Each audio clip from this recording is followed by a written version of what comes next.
you remember that. I assume you had a new card by now. I remember you got that. Okay.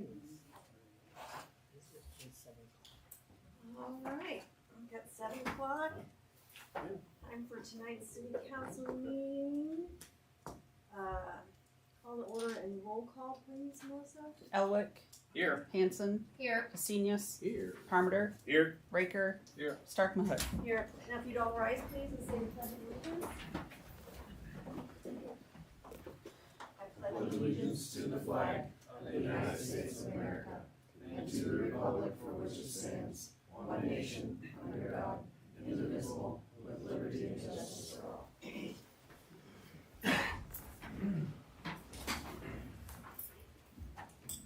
Item 3, I take a motion to approve tonight's agenda. Motion. Second. Motion by Zach, second by Riley. All in favor? Aye. Okay. And I take a motion to approve tonight's consent agenda. Motion. Second. Motion by Riley, second by Zach. Anyone have any questions on anything in there for Chris and Melissa?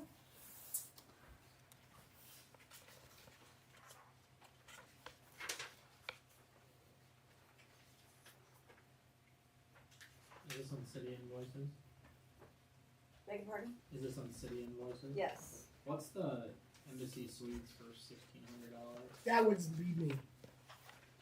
That would be. Is it like a conference or something like that? Yes, it was the ICMA annual conference. Where's that held at? It depends on the location, but it was in Tampa. Tampa, This year. Florida? And it's in my employment agreement to go, so I can have my continuing education for my CEUs as a credential city manager. We were all aware.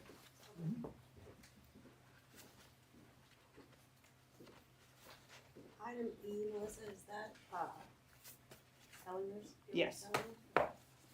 Yep.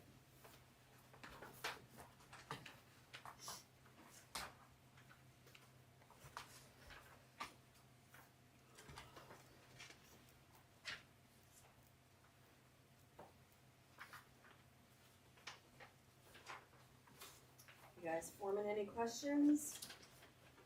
Nope, I'm good. Okay. I need a roll call on that one. Moving on. You can just do all those in favor. Okay, all in favor? Aye. Aye. Okay, thank you. Now's the time to receive and file any communications, petitions, and remonstrances. I do not have any. There were not any on my desk. Melissa, Chris, did you guys receive any? I'm not. Nothing. All right. Moving on, and committee reports. I don't believe we've had any. Awesome. Look at us go. Okay, item 7. Now's the time for citizens' input. Council won't take any action on public comments at this meeting, but we may do so at a future meeting. If you have comments, please limit them to 3 minutes. Anybody out there? Nope. All right, moving on to item 8, old business. I need a motion for an approval of resolution taking action on the request of developer Hobart Historic Restoration LLC for their TIF appropriation. Motion. Second. Motion by Riley, second by Zach. Do you need a brief history, or everyone good on that? Good. Okay. Roll call? Raker, Yes. Stark Mahut, Yes? Elwick, Yes. Hanson, Yes. Pesinius, Yes. Parmenter. Yes. Awesome, thank you for that. Moving on, item number 9, item A. I would take a motion for the approval of a resolution proposing disposal of an interest in property by sale and notice of public hearing. Motion. Second. Motion by Riley, second by Wes. Chris? This is for the Park House, and Parks and Recreation Board met last, I believe, a few weeks ago, and decided to, after our city attorney looked into it, to dispose of the park house. And the last time we did that, it was done by Gov Deals, and the Parks and Recreation Board made a recommendation of doing it the same way by Gov Deals again. And that's what this resolution does. But in order to get rid of city property, you have to have a public hearing on the matter Okay. before you dispose of it. I have a question, and maybe I'm not privy to it. Is there a reason you can't subdivide something and sell the house, like, altogether, like, on the lot, or? A lot is city owned. You'd have to have a public hearing in order to do that. And typically it's not good public policy to sell parkland because it is actually located inside the park, which was donated to the city. Plus, the buyer of the house would probably get a little bit mad if people kept walking back and forth between the pool and the park. That's Well, my- not the whole, I'm not saying sell a whole, I'm just saying if you No, can no, subdivide a chunk of it. that I just think there'd be property a is lot of between the value. pool and the park. Yeah, And if people are at the pool or the park, they're gonna walk across their yard and they're not gonna be happy. Plus fireworks are part of the park. Or, excuse me, wrong. But same thing. You got park, you got ball field. So, and the tennis courts are where they used to be, what they are now. Okay. Any other discussion on that? A roll call? Parmenter, Yes. Elwick, Yes. Husenius, Yep. Hanson, Yes. Raker, Yes. Stark Mahud. Yes. Thank you. Moving on to item B. Take a motion for the approval of proposal from Bear Creek Archaeology Incorporated for phase 1 of the archaeological investigation for East 13th Street Bridge Replacement Project. Motion. Second. Motion by Riley, second by Andrew. Chris? Actually, this is a proposal for Fair Grant. Oh, awesome. Yeah, I kind of talked about this at the work session. So we reached out to 4 firms, got 2 proposals back. One from Bear Creek, the other one was from Tallgrass. Both qualified. Bear Creek came in at $4,255, and Tallgrass is $4,500. So we ended up taking off the bridge assessment because after further discussion with the DOT, they said just recently started like a week or 2 ago. Bear Creek was doing a statewide bridge inventory for the whole entire state through the DOT, and that has been completed. So that saves the city about $1,500. That now any future projects, those bridge assessments, we should be able to just go work with the DOT on those. So this is just for the phase 1. And they said schedule, they can get started weather pending in December, but if the ground gets frozen, they can't get their soil samples. That'll just kind of delay things till spring. We did get the DOT granted the funding extension, so the project doesn't need to be let until March 2027. Now, but obviously want to keep things going and try to get it going as quick as we can. But so yeah, if you guys are obviously if you're good with that, then we can get a signed copy. We'll get that back to Bear Creek, and then we'll try to get going here in December, weather pending. Otherwise, it might not be till spring till they can do their field work. Okay. Anyone have any questions for Fairground on that? Melissa, roll call please. Parmenter, Yes. Raker, Yes. Elwick, Yes. Husenius, Hanson, Yes. Stark Mahud. Yes. Okay, item C, we've come to a point for discussion and direction on the Mud Creek Bridge replacement options. So, you're still up. Yep. Okay. So, we talked about the first 3 options were there previously. Option 1 is to remove the sidewalk on the north side of the bridge and only keep sidewalk on the south side. So there's kind of a net savings there, cost, the estimated cost. Option 2 is to keep the sidewalk on both sides, but then instead of basically having a chain link fence, there'd be more or less 4 concrete barrier rails going down, so there'd be the increase in construction. cost, but no change in design. It's just swapping out the barrier rails, and we will go with, I know Bud had mentioned, basically go with open rails instead of the Jersey barrier rails that are with the drains. And then option 3 was to keep the overall bridge deck the same width and have the sidewalk on the south side, but then on the north side, basically, instead of having an additional barrier rail for the sidewalk, it'd just be one single barrier rail for now. So you'd have like a 22-foot wide traveled lane on the north side and a 15-foot traveled lane on the south. So if you city ever wanted to add an additional sidewalk on that north side, they could just basically add another barrier rail. So that's option 3. And then 4 was getting rid of the sidewalks altogether and just going down to a bridge that has a 30-foot wide traveled way with concrete barrier rails. So it's kind of a breakdown of estimated difference in costs for construction. With removing the sidewalks on either side, I know the question had came up, can save on, obviously you're saving costs on the bridge, just with materials and all the concrete, less rebar. When it comes to the grading and the easements, there's not a whole lot that's saving because the only spot that's changing as far as width is right there up at the very end. You're saving maybe 3 foot on either side, but otherwise there's still, the road is 24 foot, we're transitioning from a 30-foot wide roadway to 24. And the shoulders are still 3 foot wide, so you're saving basically 3 foot of shoulder width right when you're first initially coming off the bridge. So the grading work and whatnot, and the easements, there's not a whole lot of savings there in the easement area either as far as land acquisition. But the big saving, the big dollar amount is just in the bridge itself. So kind of there's a fair amount of detail in there. Say once we kind of know the direction the council wants to go, if there's a change in scope of the project, we'll come back. We'll kind of get an additional scope put together for the council to review a formal change of scope if the sidewalks are changing or coming off. And with that, and what I didn't mention on the phase 1 is with that, it's just the coordination for the phase 1 with the archaeologic part of side of things.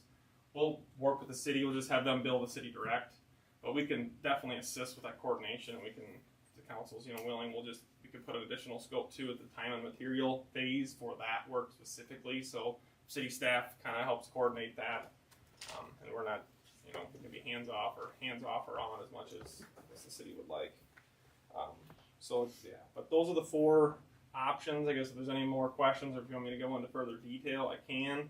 Anything specifically. Otherwise, like I say, if the council kind of has a direction they would like to go, we can kind of go back and get an actual formal change of scope if needed, if it's warranted, depending on which option. Otherwise, we'll just kind of keep proceeding with the design. We can't. Does anybody have any questions so far up to this point? I'd just like to see no sidewalks, because I don't know really who's gonna use it. Right. Because you're not gonna have it continuing, they're gonna be on the roadway, so. Right. But then there's the question of down the road, do you have space for it? But then you'd have to widen the ditch, Right. so that's more cost. Do you plan just for today or for the future is always the question. My thought out there is sidewalks. Like none of those houses that go up to that road have sidewalks. Correct. At this time, you do So not. you have to. There's a lot of sidewalk that have to go out there before. I'd say let another council deal with that 20 or 30 years from now. You won't be here? It might be, you never know. And everything is in the floodplain. I think the bridge will pass the 25-year storm, but anything beyond that, the bridge still is going to overtop just because it's, to get everything down before it to go under the railroad. And then obviously the road on either side is gonna be flooded, and I think it's maybe a 10-year event. So 10-year event comes through, the bridge might be on its own little island, but if it's a storm larger than the 25-year storm, everything will be flooded again. But we did raise it 4 to 5 feet from what's currently out there. Yeah, I'd be with Ron. I don't think we need sidewalks. Right, and we can't send you in a direction tonight because we can't really take action correct. on anything. And I It says discussion and directions. Or do we need a? well, And if it works, we can, if there's kind of you're leaning towards item 4, removing the sidewalks, we can come back with a formal, change of scope to make a, final decision at that time if that works. Yeah, I'd say probably, we would probably be leaning towards item 4. I think there was a couple of questions on the increased engineering fees, that we definitely wanna have some discussion about. Sure. So if that's okay, we can have those questions put together and get those to you. And then at our next meeting, have a formal direction. Yep, that'll work. Yeah, if you have questions, and like I say, it's initially, everything was set up with sidewalks on both sides, and that's how we proceeded. And then we did, I think that was a review back in June with staff, and that was the one that kind of the question came up. So, Okay. but yeah, we can Okay. definitely try to field as many questions and answer as many questions as we can. Anyone else have any other questions or input on that? Anything you want to talk about on that bridge project? Well, we've got Fairground here. No? Okay. All right, moving on to item D. I would take a motion for the approval of proposal from Terracon for asbestos and paint survey for the water plant. Motion. Second. Motion by Riley, second by Zach. Trade off. Yeah. Yeah, tag team. Yeah, you've got the proposal from Terracon. This is to look at lead paint testing, testing for lead paint within the plant, as well as asbestos-containing materials. Typically, where we would see those with a plant of this age would be in a lot of the caulking that's around the building.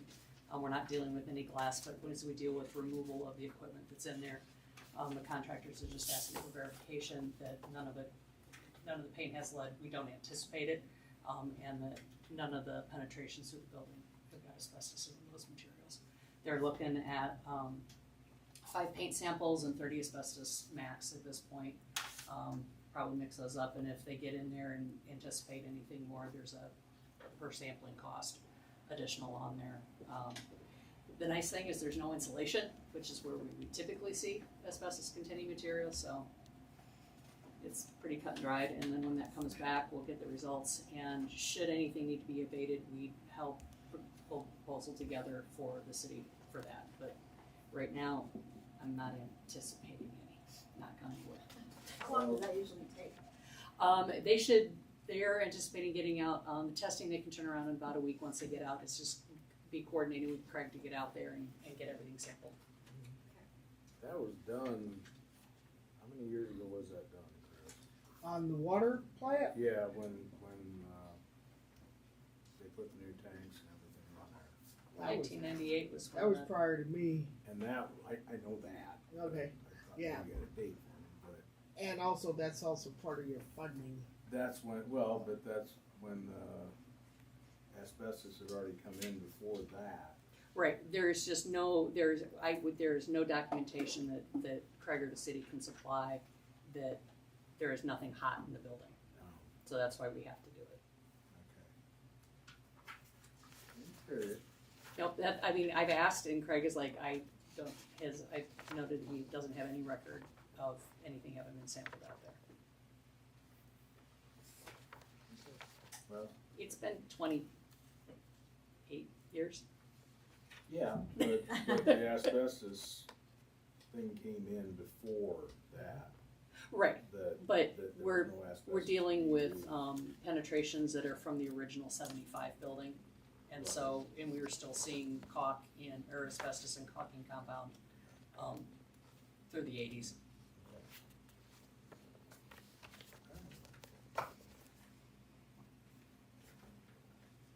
Good discussion, good memory, Ron.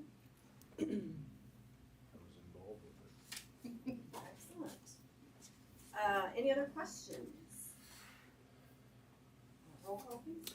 Husenius, Yeah. Raker, Yes. Stark Mahud, Yes, Elwick, Yes. Hanson, Yes. Parmenter. Yes. thank you. Moving on to item E, I would take a motion for the approval of the annual urban renewal report for FY 24-25. Motion. Second. Motion by Riley, second by Zach.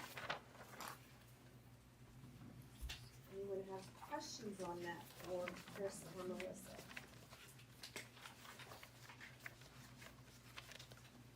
Do these go across Tiana's desk? Does she see all of it before? No, these are from the Iowa Department of Management that goes here.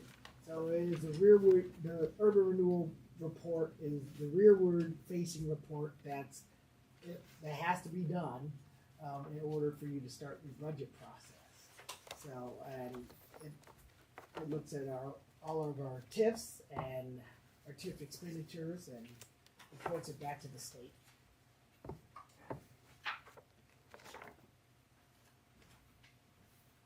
That being said, does anyone have any questions on that? Alright, roll call please. Elwick, Yes. Stark Mahud, Yes. Hanson, Yes. Raker, Yes. Desenius, Yes. Parmenter. Yes. Item F, I would take a motion for the approval of our annual tax increment financing report. Motion. Second. Motion by Wes, second by Riley. Chris?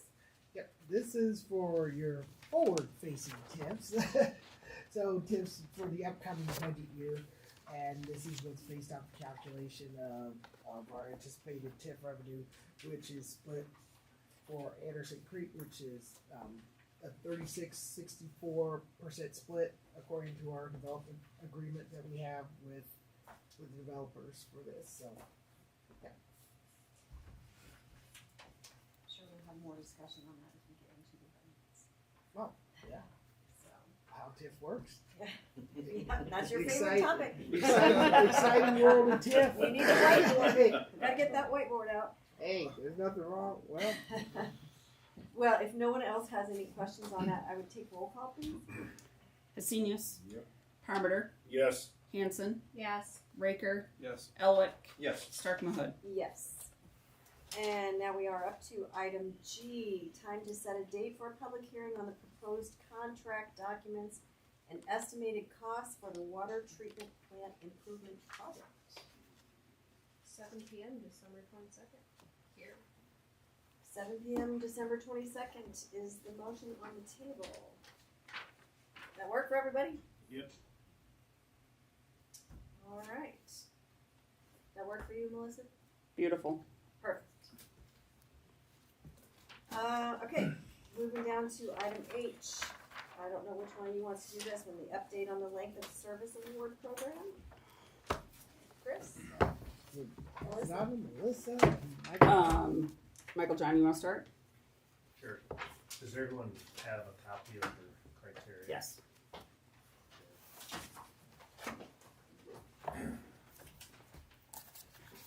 So, the state of Iowa is starting a LoSAP program, which is Length of Service Awards Program for volunteer fire departments, EMS, and reserve peace officers, I believe. And it's new and it's been a little bit fluid. They've made some changes and they said there's gonna be more.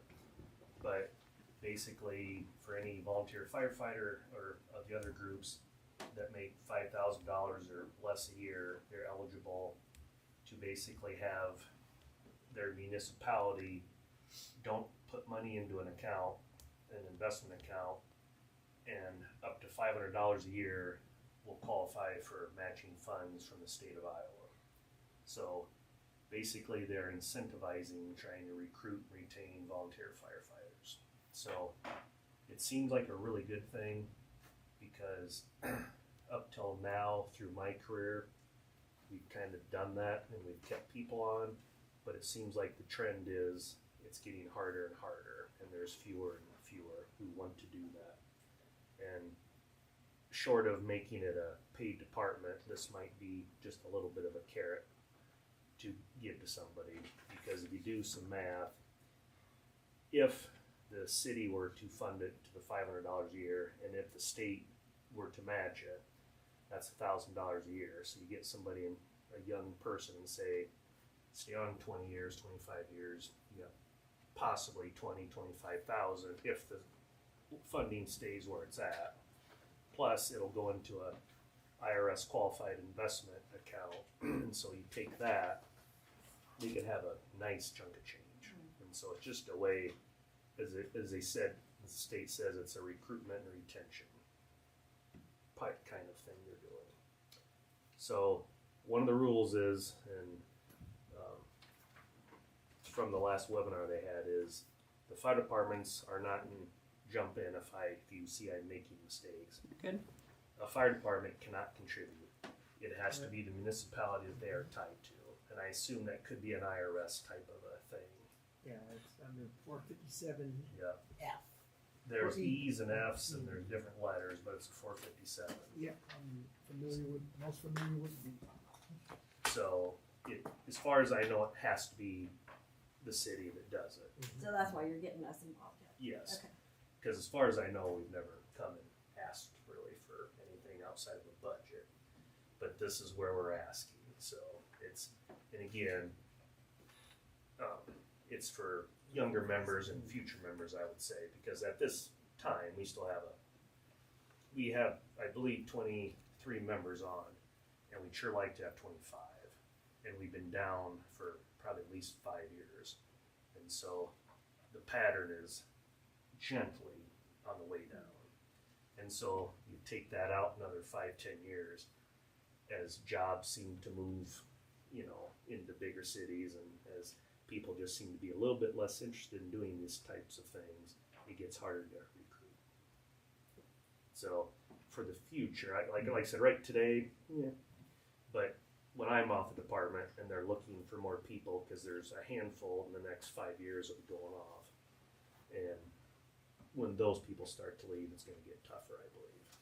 And so start this now and kind of get it going. This would be a tool in your recruitment Yes, belt. because, and not to, but if we didn't maintain enough people as volunteers, then I don't know what you do. You go without, or you try to hire some people, and if we were at 25 and you funded this fully, it'd be 12,000, 500 a year, and so that's obviously going to be miles cheaper than anything else as far as hiring any staff or doing anything like that. So it seems like a kind of a common sense way to just help out a little bit without spending tons of money.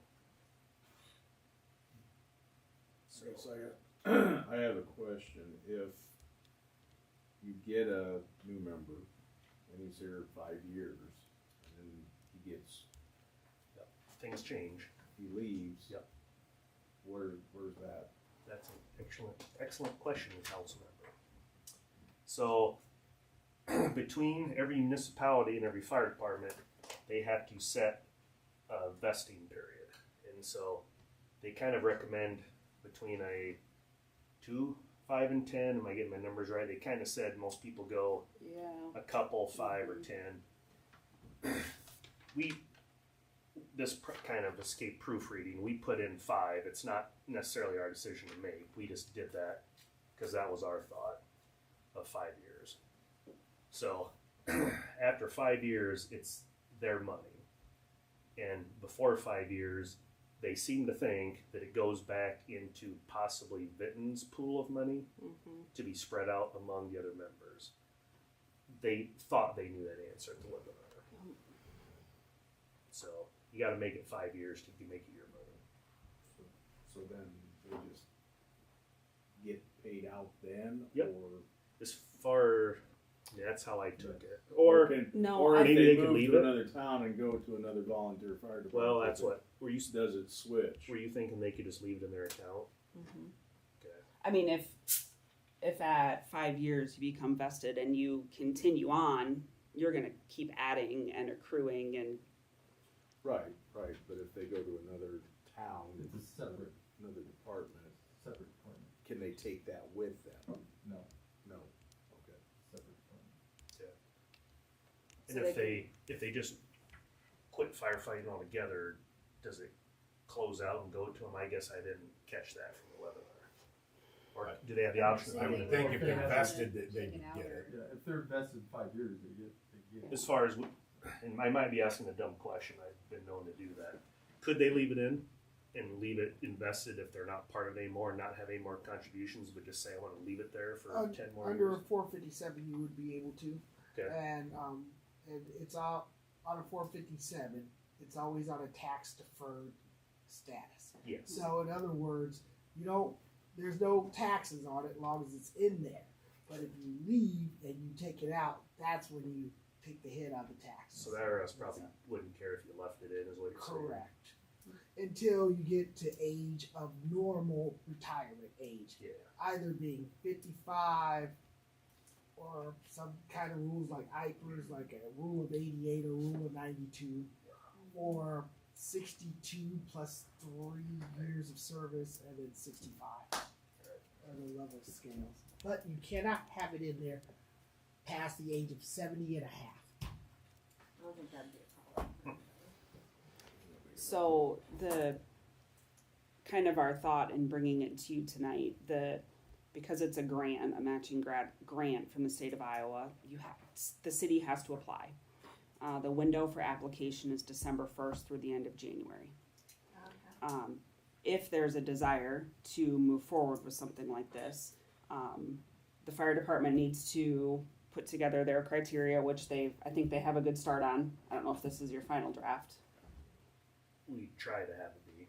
So, their criteria, and the city council has to pass a resolution as part of the grant application. So, if there's an appetite for something like this, we would work on a resolution and bring it back to you for a formal decision at a meeting in December. And that'd go the same with our reserves. Yeah. as well. Is that budgetable, Chris? I haven't started it yet. How many No. reserve officers? Could do we have? possibly be. We have up to 10. Okay. 6 right So it's a grant with the state of Iowa. Right now, they have $1.5 million allocated to this program. In future years, that number could go up or down. Who knows? They said the program would continue year to year, but the legislature has to allocate money every year. You have to start over. And Mel and I did some quick math, and it seemed like 1.5 million wouldn't be enough to fund it $500, from scratch and on a piece of paper. So it's possible. They said if they can't make 500, they'll just take the money they have and spread it out. So we don't know what it would be matching. And as far as I know, if we get this done by the end of January, it would be for 2025. They will let this year be retroactive, I think. Yes, it's my understanding too. So we're trying to get in on the first year. So if this doesn't happen, we miss 2025. So And then I think the application would again open in like July and August for the next fiscal year. You have to apply for it every year, correct? Correct.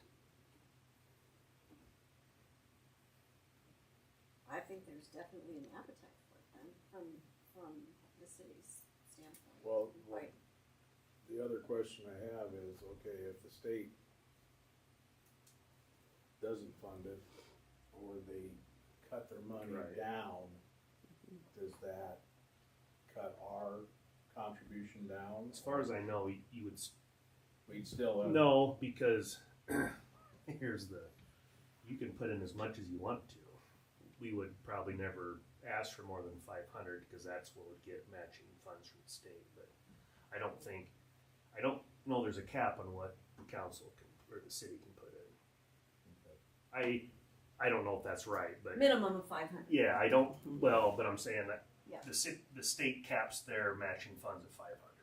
So But that's if they what do we're looking this, if they do this for 2 years, and then all of a sudden they cut it back, at. Yeah. then we can cut ours back, or You can always cut yours back, I assume. So that's your decision. Okay. Yours isn't tied to the state.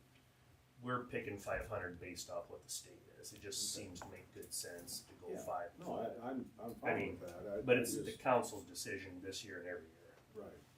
And if the state gives us 300 this year, you can give us 5 or 3 or anything, and it's always going to be your decision, as far as I understand.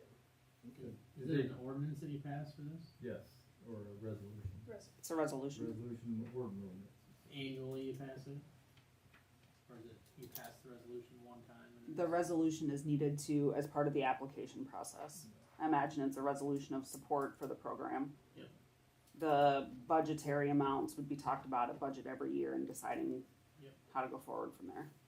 Did they talk about, I wasn't able to make the webinar. I think it's but, recorded if you wanna watch No, it. I did watch it, but, Okay. they don't have the questions or whatever Okay. from the audience participation, but did they talk about the, budget?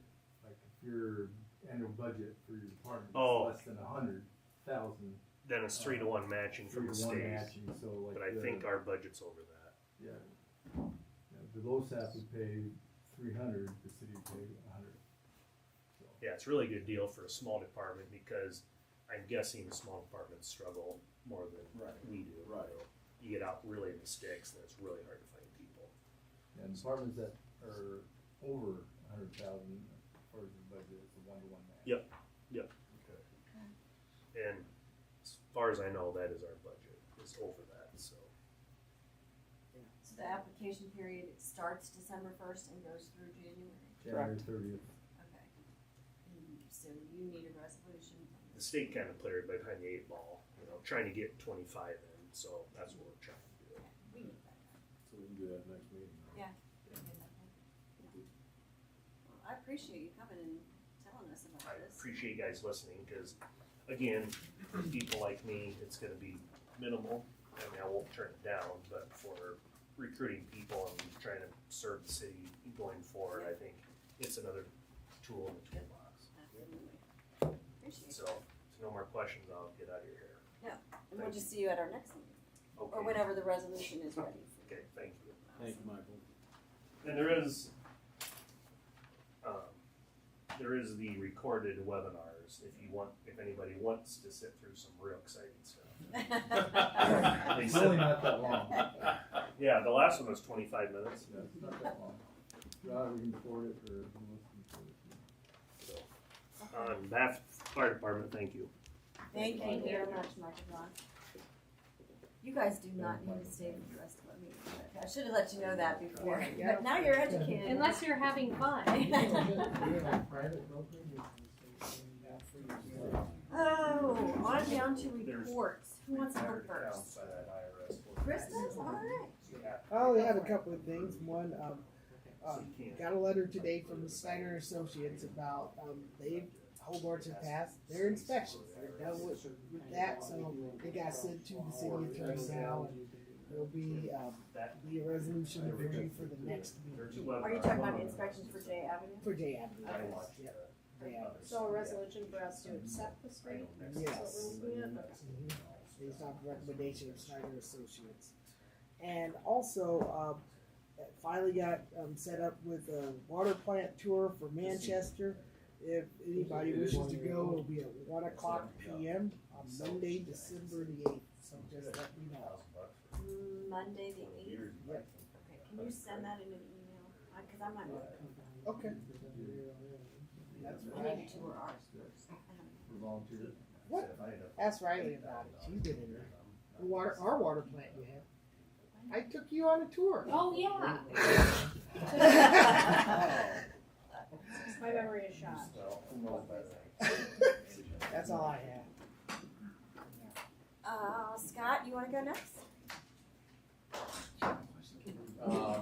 So today we interviewed 3 candidates for the assistant director position. So passing the holiday and background checks and call references tomorrow. We should have somebody chosen by early next week. We have 8 applications for the assistant park foreman right now that closes on December 3rd. And then on Friday I got my certified park and recreation professional certification. Ooh, it's official. Woo-hoo.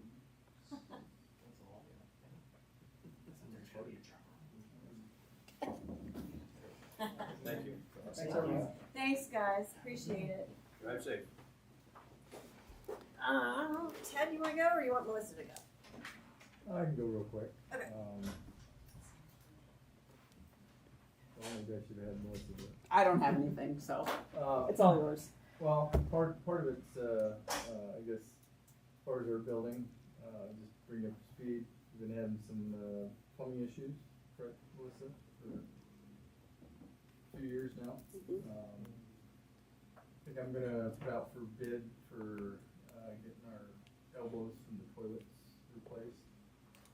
I think as Ron explained, they're starting to, calcify, in the line, so it's not efficient, running the product down to the main. Product. The product. Product. I don't remember that I was one. trying to Wow. keep it clean, Ron. It's very PC. That was very polite. Yes. You did better than I would have.